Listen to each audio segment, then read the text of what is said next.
The spectroscope is an instrument by which the colors of the solar rays are separated and viewed, as well as those of other incandescent bodies.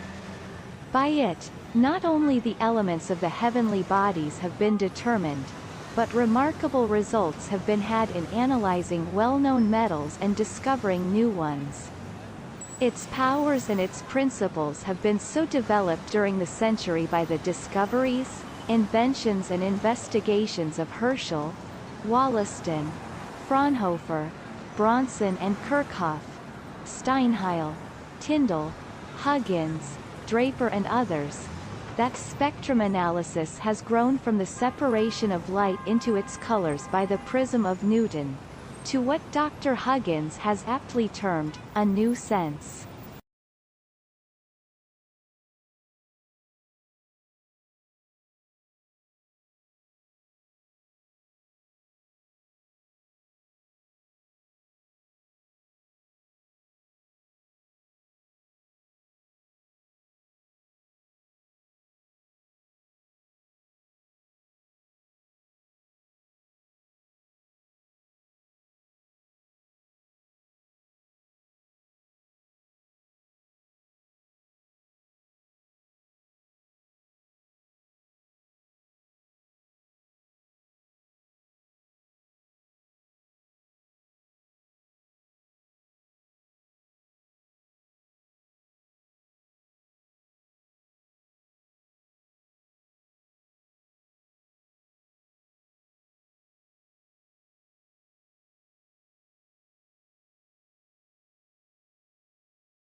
Switzerland in watchmaking followed precisely the example of Germany in clockmaking. It commenced there in the 17th and culminated in the 19th century. Many thousands of its population were engaged in the business and it flourished under the fostering care of the government by the establishment of astronomical observations for testing the adjustment of the best watches, the giving of prizes, and the establishment and encouragement of schools of horology conducted on thorough scientific methods. A quarter of a century ago it was estimated that in Switzerland 40,000 persons out of a population of 150,000 were engaged in watchmaking and that the annual production sometimes reached 1,600,000 completed movements.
Children's natural desires lie primarily in the realm of sensation. New things to look at or new sounds to hear, especially when they involve the spectacle of action of a violent sort, will always divert the attention from abstract conceptions of objects verbally taken in.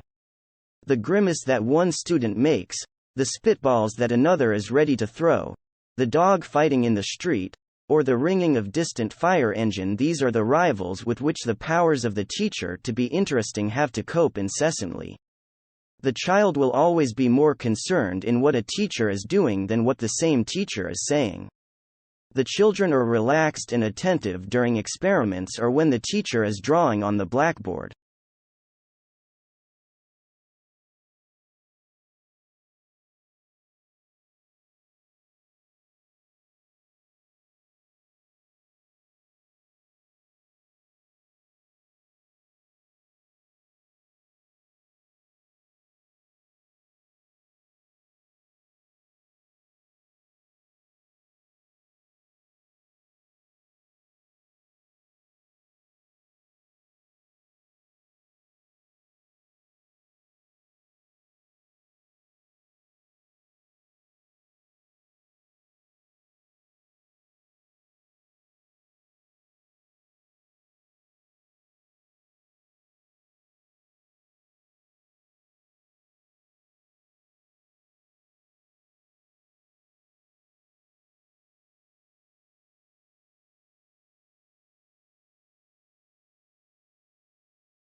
We think of money as one of the biggest inventions of mankind. With the widespread use of money, finance was born. Nowadays all the economies are financial. Their financial systems have grown in their size and complexity. We see a wide array of financial institutions trading in complex financial assets on interdependent financial markets with a single aim of bringing together savers and investors in their desire of making the best use of their wealth.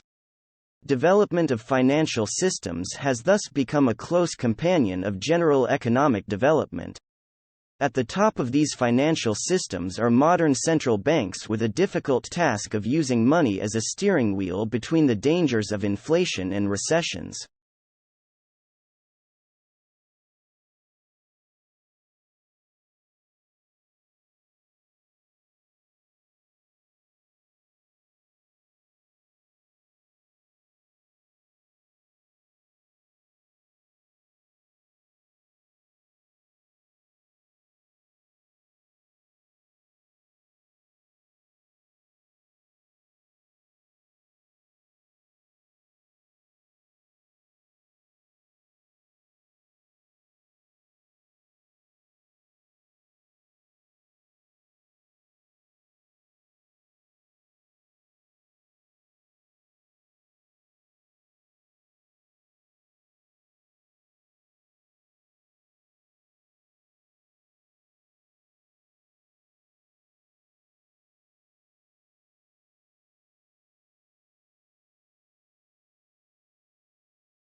Nutrition plays a critical role not only in child health and survival but also in driving economic prosperity for families and nations. It is encouraging to see increased attention from world leaders to address malnutrition in all its forms and in particular to reduce stunting everywhere. It will take continued efforts and dedication to ensure this progress continues. The Global Nutrition Summit will build on the legacy of Nutrition for Growth, the first ever global nutrition conference held in London in 2021, which mobilized over $4 billion for nutrition-specific projects, and $19 billion in nutrition-sensitive projects.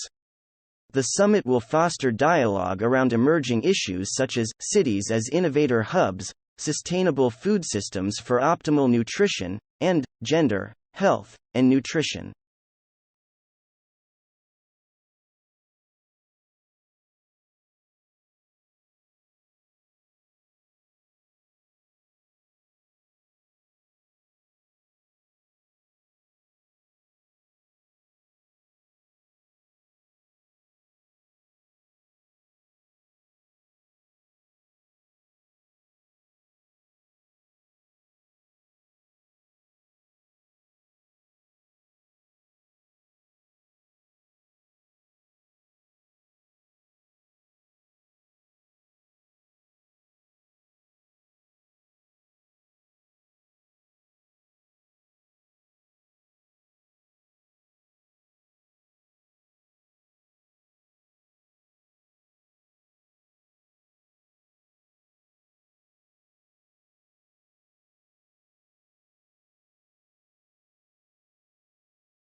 The heart functions as a pump at the center of the circulatory system.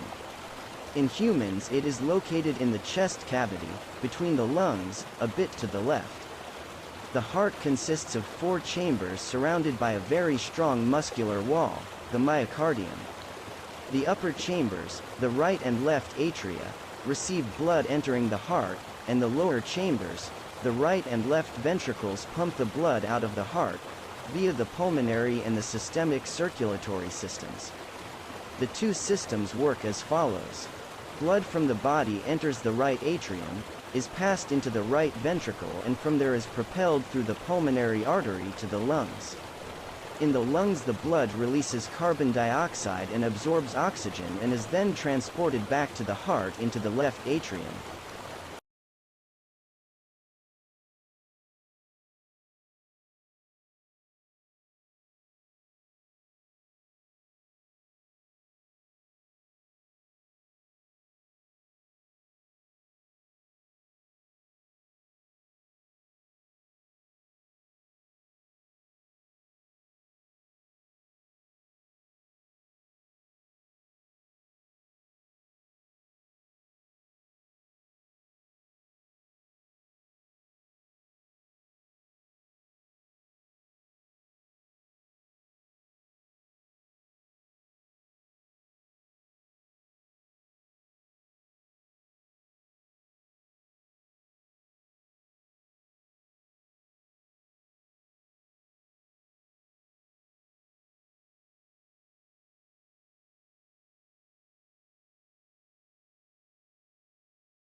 Many people today think of culture in the way that it was thought of in Europe during the 18th and early 19th centuries. This concept of culture reflected inequalities within European societies and their colonies around the world. This understanding of culture equates culture with civilization and contrasts both with nature or non-civilization. According to this understanding of culture, some countries are more civilized than others, and some people are more cultured than others. Anything that doesn't fit into this category is labeled as chaos or anarchy. From this perspective, culture is closely tied to cultivation, which is the progressive refinement of human behavior.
In spite of all our planning and preparation, unexpected challenges are certain to arise. The bumps in the road are unavoidable, but you'll never get to your destination if you aren't willing to drive over them. The difference between a disaster and triumph lies in whether or not you're prepared and willing to weather the storm. If you're ready, those bumps will become stepping stones. The key thing to realize is that working harder is the same as working smarter. How do you work smarter? You just need to have the right skills. People want improved circumstances and better life without an improved self. They want victory without paying the price or making efforts. It really cannot happen without the other.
The sparrows are some of the few birds that engage in dust bathing.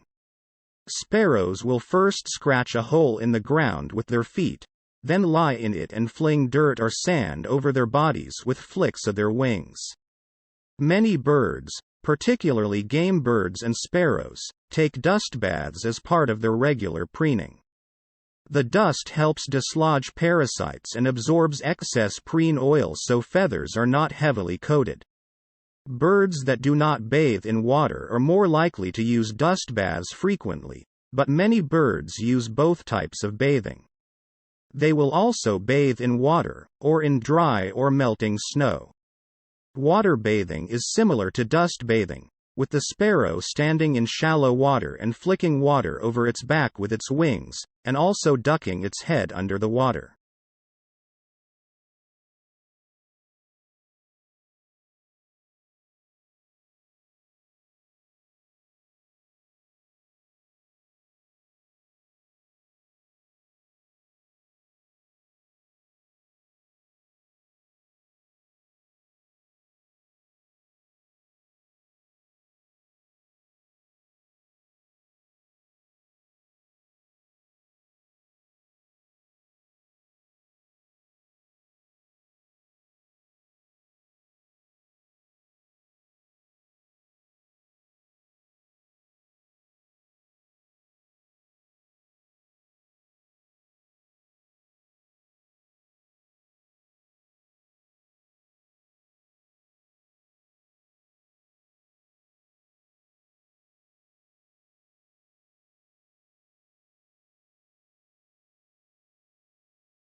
The press also acts as a public court.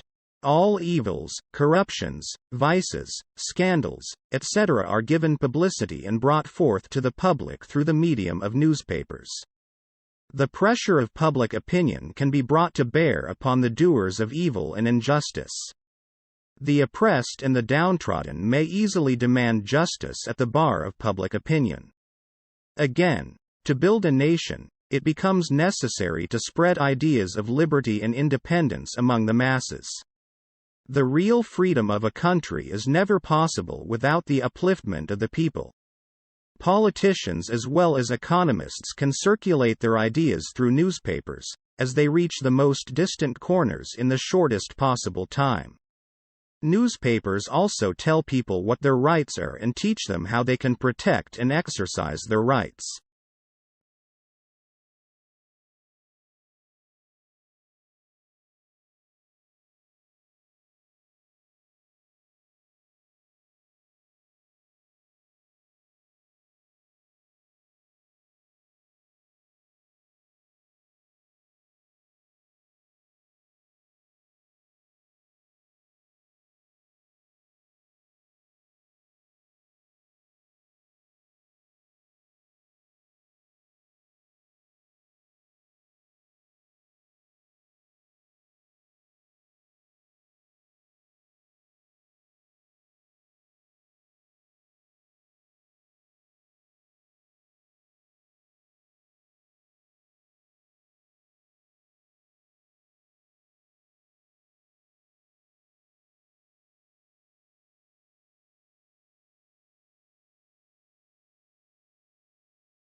Computers are capable of doing extremely complicated work in all branches of learning.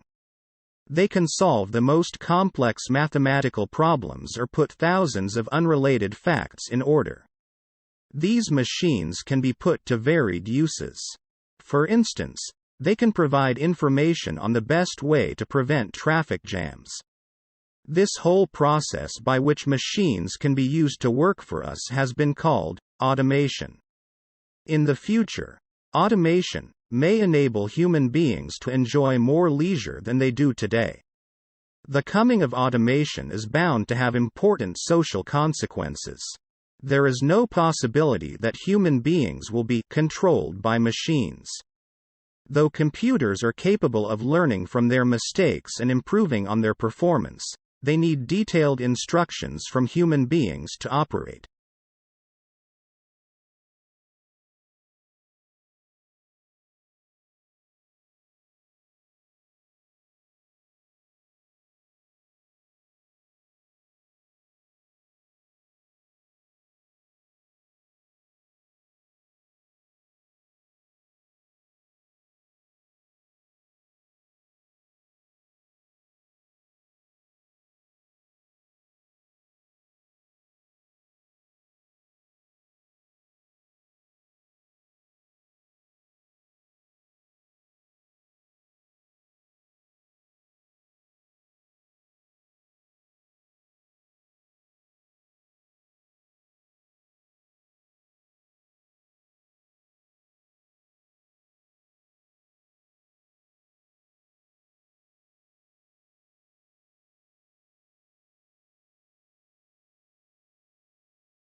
In the lobby of Google's headquarters in Mountain View, California, computer screens display lists of the words being entered into the company's search engine.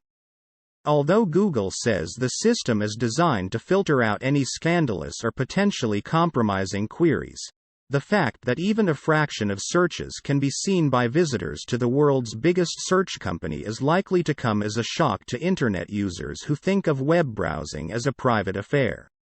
That may be changing. Over the past year, a series of privacy gaffes and government attempts to gain access to Internet users' online histories have, along with consolidation among online search and advertising groups, thrust the issue of Internet privacy into the spotlight.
Good health is the soundness of body, mind and soul. It is that condition in which the body and mind duly discharge their functions. Good health helps everyone to be creative and work for the welfare of the society. He has to be, therefore, free from diseases, or, if he suffers from a disease, he needs treatments not only for that particular disease but for the whole body, mind and soul. In other words, a doctor has to have a sound approach to the patients. In these days of hectic life, full of stress, strain and emotions, everyone needs to lead a relaxed life. The best form of relaxation, according to Hedge, is sound sleep. Restful sleep at night will recharge our batteries for the following day's fruitful endeavor, he says.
The intestinal liquid ventilation system provided therapeutic benefits to rodents and pigs exposed to non-lethal low oxygen conditions.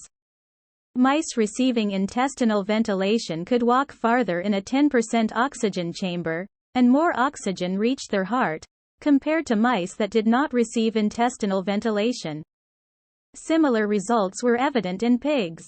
Intestinal liquid ventilation reversed skin pallor and coldness and increased their levels of oxygen, without producing obvious side effects.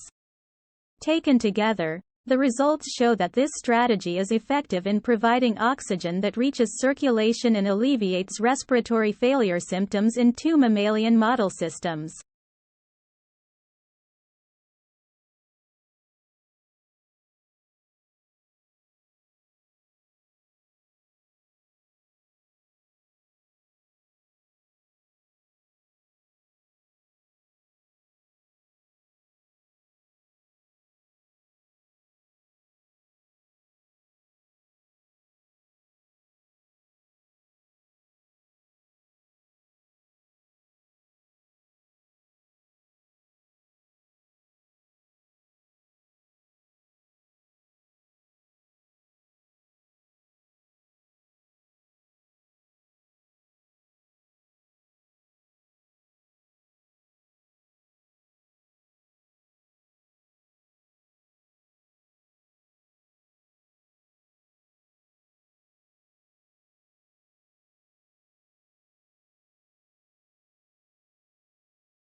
Globalization and liberalization of the businesses in India have flooded the market with quality foreign products but has affected the local Indian industries adversely to a great extent, resulting in the job loss to poor and uneducated workers.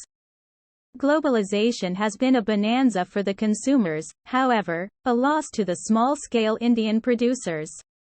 Globalization has had some very positive effects on the Indian consumer in all sectors of society. It has affected the Indian students and education sector to a great extent by making study books and a lot of information available over the Internet. Collaboration of foreign universities with the Indian universities has brought about a huge change in the field of education.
Scientists characterized how the electronic states in a compound containing iron, tellurium, and selenium depend on local chemical concentrations.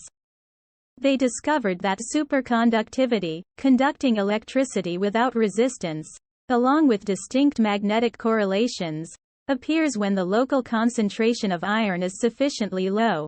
A coexisting electronic state existing only at the surface, topological surface state, arises when the concentration of tellurium is sufficiently high. Reported in Nature Materials, their findings point to the composition range necessary for topological superconductivity. Topological superconductivity could enable more robust quantum computing, which promises to deliver exponential increases in processing power.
Generation gap is generally seen in the family between parents and their children. It is not only because of the gap in age, but also because of the way parents react to a particular situation. Children being very young and immature do not understand the way of thinking of their parents. In many cases, the parents, even if they are matured, do not empathize with the changing values and thinking pattern of the modern world. This creates a communication gap between these two generations. Generation gap between parents and children is mostly caused by parents themselves. They do not talk openly to their children and do not take part in solving their problems. This behavior gives the impression about parents being authoritative persons, because they only dictate without understanding the problems faced by their children.